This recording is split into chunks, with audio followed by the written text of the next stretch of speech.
Selamünaleyküm. Herkesin günü hayrola. Hatice ile Dikişe Dair hoş geldiniz. Bugün sizlerle birlikte belli lastikli 4 parçalı etek kesimini ve dikimini göstermeye çalışacağım. 4 parçalı kesim yapacağız ama çiften kumaş kullandığım için 3 parçalı bir kesim olmuş olacak. Çalışmaya geçmeden önce kanalıma ücretsiz bir şekilde abone olup yandaki zili de aktif hale getirirseniz yüklediğim tüm videolardan haberdar olabilirsiniz. Ayrıca bizi Instagram'dan Hatice ile hesabından da takip edebilirsiniz. Oradan da isteklerinizi ulaştırabilirsiniz. Elimizden geldiği kadar yardımcı olmaya çalışıyoruz. Şimdi çalışmamıza geçelim. Kumaş olarak pamuklu dokuma kumaşım var. Kumaşım çiften bir kumaş. Tek boy kullanacağım.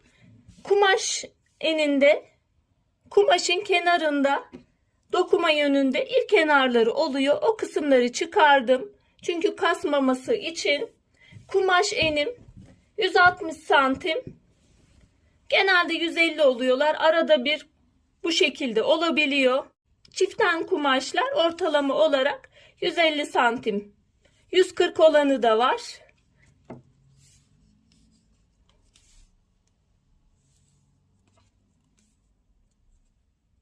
Bir de ilk kenarlarını çıkardığım için şöyle 6-7 santim 157 santim ilk kenarlarını da kenarından çıkardım. Tek boy kullanacağım. 42 beden altı kişilere tek boy yeterli gelebilir. Eğer 42 beden üstü iseniz 2 boy kumaş almanız gerekiyor. 2 boy da ne demek? 1 boy. Boy demek etek boyunuz kadar olan kısma boy diyoruz. 2 boy olarak da etek boyunuzun 2 katı kadar kumaş almanız gerekiyor. Etek boyunuz 100 ise 2 katı 200 santim. Bir de katlamalar dahilini de hesap edeceksiniz. O şekilde kumaş alacaksınız. Şöyle elimde bir de fisto güpürüm var. Bunu da kullanmak istiyorum. Şimdi katlama şekliyle başlayalım. Şunu da belirteyim. Benim boydan biraz kısa. Benim 97 santim kumaş boyum. Bel kısmında boyunu uzatmak için lastik kullanacağım. Direkt kıvırma şeklinde lastik yapmayacağım. Boyunu uzatabilmek için o şekilde o yöntemi kullanacağım. Benim etek boyum, kumaşım 97 santim. Bana yeterli gelmiyor. O yüzden beli ayrı lastikle tamamlamış olacağım. Öncelikle kumaşımızı 2 kat yapıyoruz.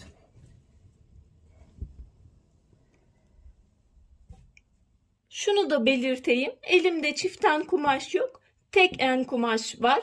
O da genellikle tek en kumaşlarda 90 santim oluyor aşağı yukarı ölçüleri. O zaman 2 boy kumaş almanız gerekiyor. Pamuklu kumaşları önce yıkayıp ütüleyin, sonra çalışmaya başlayın. Pamuklu kumaşlar çekecektir. Çekmesini önlemek için yıkamanız gerekiyor. Ölçümüzü basen ölçüsüne göre belirliyoruz. Basen ölçüsünü baz alarak yapıyoruz. Çünkü lastikli bir etek dikimi yapacağız. Eğer fermuarlı yapacak olsaydık o zaman bel ölçüsünü baz alacaktık. Baseni 100 aldım. Artı 8 santim bolluk payı artı 2 santim dikiş payı. Bir de burada çiften kumaş kullandığım için bu kısım kapalı.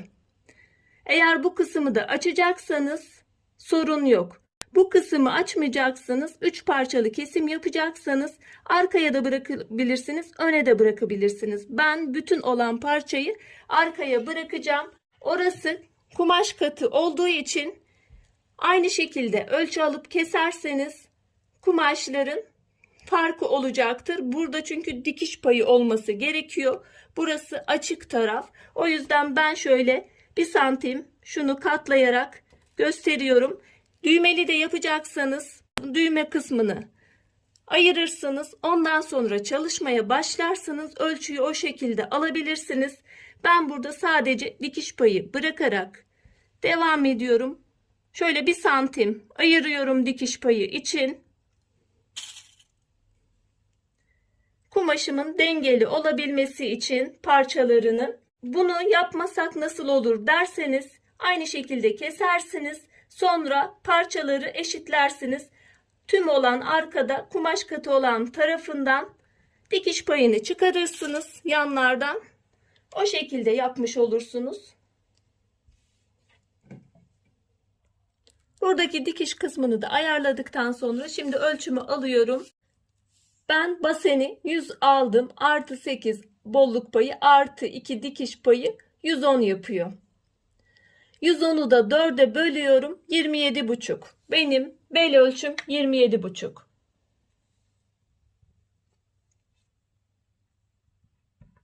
Diğer tarafa geçiyorum. Burada üst taraf bu taraftan almıştım. Şimdi tam karşılıklı ters taraftan bel ölçüsünü alıyorum. Bu kısımda bel kısmını buradan alıyoruz. Bu kısımda bel kısmını buradan alıyoruz. Etek ucu da bu tarafta. Bu alt kısımda da bu taraftan olmuş oluyor. Burada belirlediğimiz hatları şu şekilde tutuyorum. Burada da belirlediğim kısmı tutuyorum. Şu şekilde bir katlama yapıyorum.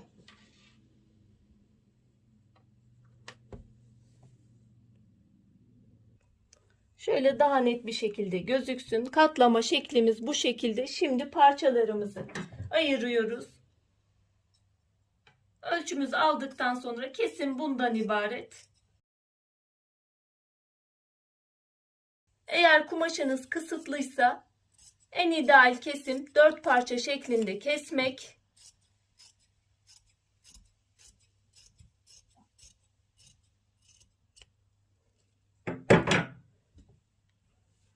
Bu tüm parçam. İsterseniz bunu da ortadan 2 de yapabilirsiniz. 4 parçalı isterseniz şu şekilde ortadan ayırabilirsiniz. Ben bu parçayı bütün halde bırakacağım. Diğer parçalarım. Buradan dikiş payı bırakmıştık. Çünkü ortanın dikişi yok.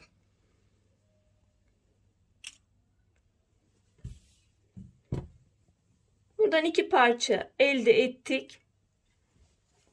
İğne ile ayırdığımız kısımlar düz kısımlardı ve orta kısımlara denk geliyor. Şöyle çan gibi A şeklinde olan çan gibi inen kısımlar yan kenarlar oluyor. Ayrıca şu şekilde orta kenarlar düz indiği için, yan kenarlar verevine indiği için bu kısımlarda sarkma olacaktır. Bunu önlemek için de şöyle 3 santime yakın ortaya doğru bir düzeltme yapıyoruz. Rigayı da kullanabilirsiniz. Rigada zaten aşağı yukarı o ölçüyü verecektir.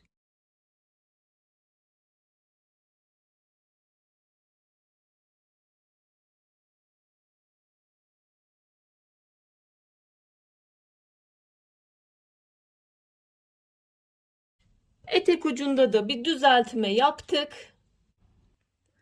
Öncelikle burada yapmamız gereken ön kısımları birleştireceğim. Üstüne ben harç yapacağım. Farklı şekilde yapacağım.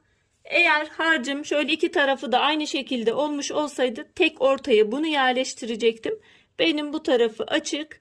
Şu şekilde yapacağım ve iki taraflı olarak yerleştireceğim. Bu dikişi kapatıyoruz. Yan kenarları sona bırakacağım. Ben çalışmadan önce kenarları overlock çekip temizlemiştim ipliklenmesini önlemek için. O yüzden sadece dikiş kısmını yapıyorum.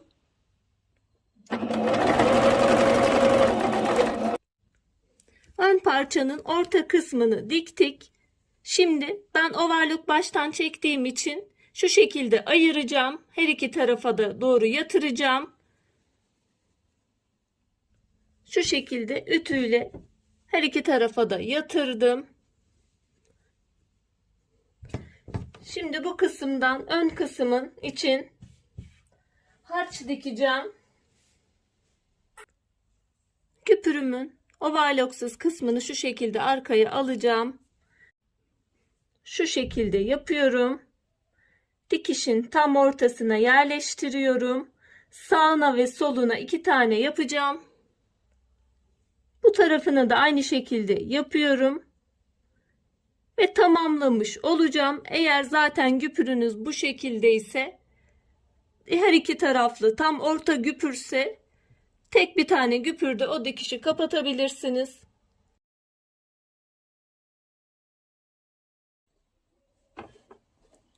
Birinciyi bitirdim. İkinciyi de aynı şekilde yapıyorum. Yan yana dikiyorum. Ön kısmın birleştirmesini yaptım. Ön taraftan bu şekilde iki taraflı güpür kullandım. Şimdi yüzü yüzüne bakacak şekilde, temiz yüzler içte kalacak şekilde iğneliyoruz. İki yan kenarın dikişini yapıyoruz. Yan dikişleri de diktik ve overlockla da temizlemesini yaptık. Şimdi bel kısmına geçeceğiz ama ben her diktiğim dikişi ütüyle açtırıyorum. Daha kolay olacak bittiği zaman. Sizin kumaşınız yeterliyse şöyle katlama yaparsınız. Şöyle bir katlarsınız. Bir daha katlarsınız.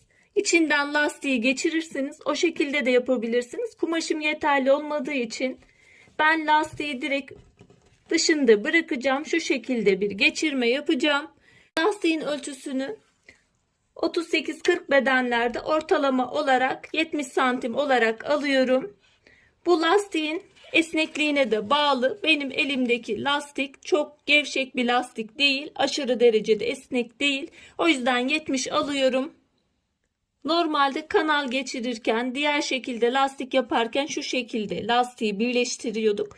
Bu dışta kalacağı için şu şekilde birleştirip sonra tek tarafa yatıracağız. Çünkü bu taraftan daha temiz bir görüntü olması gerekiyor. O yüzden bu şekilde dikip şöyle şu fazlalık kısmını arkaya yatıracağız. Bu şekilde dikiyoruz. Overlock makinesinde birleştirdim. Şu şekilde geri alıp şuradan bir dikiş gidiyorum. Şu şekilde iki dikiş gittim lastiğin atmaması için. Bu dış kısımda yani düz kısımda kalacak. Bu tarafı ise ters kısımda kalmış olacak. Lastiğin dört bir kenarının işaretini aldım. Etekte de zaten iki taraf dikişli, ön kısım belli, arka kısma da işaret verdim. Şimdi şu dikişli kısım arkaya gelecek. Dikişsiz kısım ön kısımda gelecek. Şu şekilde yerleştireceğiz. Şöyle 1 santim şu arkadan göstereyim. Lastiğin üzerine doğru 1 santim şeklinde yerleştiriyorum. Bu şekilde dikeceğiz. Üst taraftan dikiyoruz.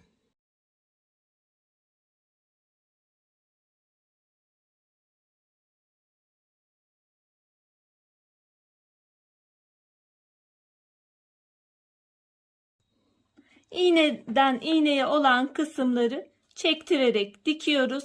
Arkaya da şöyle 1 santim şeklinde almıştım. Bu şekilde çektirip dikiyorum.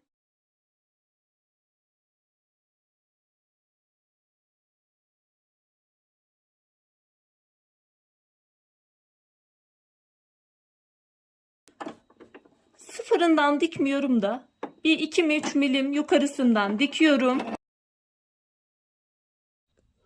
Eteğimizin arka tarafı bu şekilde, ön kısmı bu şekilde oldu. İsterseniz şurada şu 1 santimlik kısmı şöyle aşağı doğru yatırır. Üstten de bir baskı dikişi tekrar uygularsınız. İsterseniz bu şekilde de kullanabilirsiniz.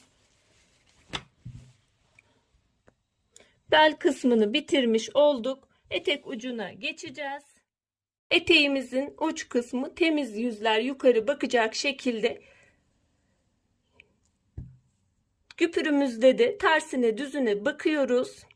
Ve güpürümüzün de düz kısmı eteğin düz kısmına yani yüzü yüzüne bakacak şekilde yerleştiriyorum. Güpürünüze göre hareket edebilirsiniz. Benim şuradaki dikişin direkt altından hemen bitişiğinden dikişimi yapacağım. Sonra şu şekilde olacak. Güpür altta, etek uç kısmı, etek kumaşı üstte kalacak. Şimdi makinede dikişine geçelim. Şöyle dikişe başlarken şurada bir kısım dikmeyeceğim. Çünkü güpürü birleştirme kısmı bırakıyorum.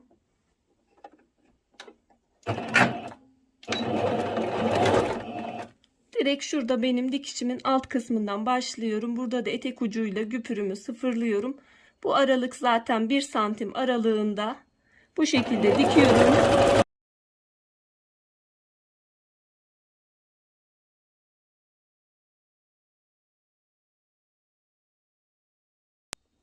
Sona doğru geldiğimde şu şekilde yapacağım. Baş tarafı zaten ilk baştan dikmemiştim, belirtmiştim. Şu şekilde gelip şurayı ikisini şu şekilde birleştirip şuradan da bir dikiş yapacağım.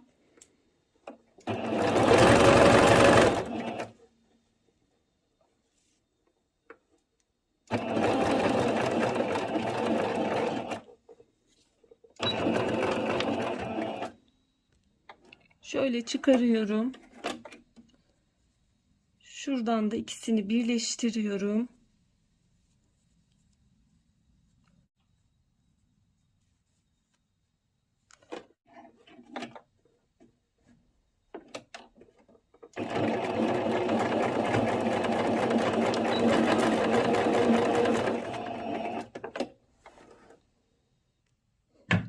Fazlalık kısmını da kesiyorum. Bu şekilde oldu. Şimdi baskı dikişini uygulayacağız. Güpürümüzü bu şekilde diktik. Sonra şu şekilde alta doğru kalmış oldu. Arkadaki fazlalık kısmımızı da arkaya doğru yukarı doğru baktırdık, yatırdık. Yukarı doğru bakıyor. Şimdi buradan 2 milimden 3 milimden bir spor dikişi gideceğiz. Baskı dikişini de uyguluyorum. Baskı dikişi için dikiş adım uzunluğunu yükseltiyorum. 2,5'dan 3,5'a çıkardım. Etek uç kısmına güpür dikimimiz bitmiştir. Çalışmamızı tamamladık. Eteğimizin son şekli bu şekilde. Umarım faydalı bir çalışma olmuştur. Yapmak isteyen, denemek isteyen arkadaşlara kolaylıklar diliyorum. Allah'a emanet olun. Hoşça kalın, sağlıcakla kalın.